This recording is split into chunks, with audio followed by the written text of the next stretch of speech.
Well, hey, everybody. I really thank you that people have been doing this and been joining in. And I'm going to give you a couple of heads up at the beginning. First of all, I'm not going to be doing the landscape view because we've had trouble posting that. So I'm going to do the up and down look on your screen there. And also, I don't remember what my other update was. But anyway, what we've been doing is kind of walking people through some changes that are coming for our upcoming series. They may carry on beyond that. But for Think, Wonder, Explore, I wanted you to have your head around it so you'd understand it. My other update was you can ask questions now if you have any. What I've been doing is just kind of daily leading up to it, just give you a few heads up. What I want to do today is kind of give some deeper whys of why we're doing it. Because the main change we said you're going to see and you're going to experience is as you walk into a Sunday service, things that we usually put towards the back are going to be moved towards the front, and things that are going to be moved, that have traditionally been in the front are going to be in the back. And mainly the music and worship is going to be moved to kind of post message time, and we're going to do some things that are more kind of in line. Now, the reason that we're doing that is because we want to be a lot more conscious of people who you bring on your arm that don't believe this stuff, that really are almost hostile to church or just aren't used to church, don't know a lot about it. You'll hear it more in our language. Now, here's a few of the deeper whys. One of them is this. If you've been around One Life very often at all, I've referenced a prayer time that came November 1st, 2009 in my life that got me into the One Life thing, that just did. And it was my vision moment, kind of my God direction moment, prayer moment. And it was where One Life started for me. And what's interesting about that is I think about it all the time. I look back on it because it was very profound in my life.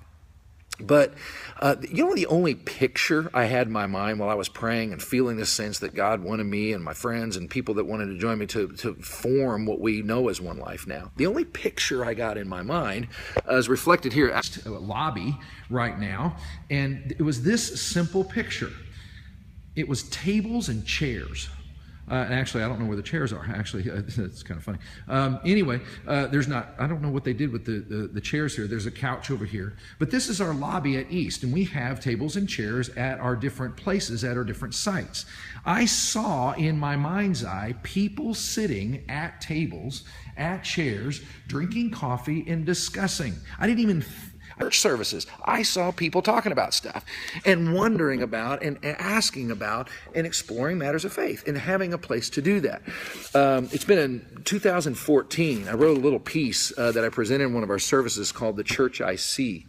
And it's reflected in this. I don't know if you can see this or not. I gave everybody a Church I See thing. I still refer to this. But one of the things that I said in here was the Church I See is a place for those who feel far from God to search, to wonder, to ask questions, and be greeted with listening ears, compassionate hearts, intelligent minds, and Christ-centered answers. That's the vision of One Life even more than the music that we play or the services that we do. It's really being a place where people can come and genuinely explore these things, genuinely to say, hey, I've got questions, I wonder about it, I had a bad experience in church growing up, or I don't even understand church at all. To create a place that presents things, hopefully, in a thought-provoking way. And so that's there's always going to be a pursuit of that. It's become kind of the new traditional in churches around America to have a band, which is great. I play in one of our bands, electric guitars, drums, to have a preacher who doesn't tuck his shirt in, I love doing that too. But that's never been our pursuit. Our pursuit is ultimately to be that place, to help people far from God experience Jesus and give them a place to go where they can. And so there's always this active looking for that. And this is just an experiment on how to do that. Can we provoke more thought? Can we help people, guide them along more in things that a lot of us who have been raised in church take for granted? Now, let me give you one last thing before I let you go. And again, if you have any questions about anything I just said, please write them up on the screen and I'll answer them. I want you, if you're a one-lifer, be studying Acts chapter 17. And if you really want to go for it, study Acts chapter 19. And that's the biblical basis for everything that's in my head and a number of our heads. And it's what we're going to be studying during Think, Wonder, Explore, is Acts chapter 17. And Acts chapter 19 is where I get a lot of my guidance system for how we do things at One Life. And I'll give you a little hint. It says that Paul went into a lecture hall in Ephesus and held discussions every day.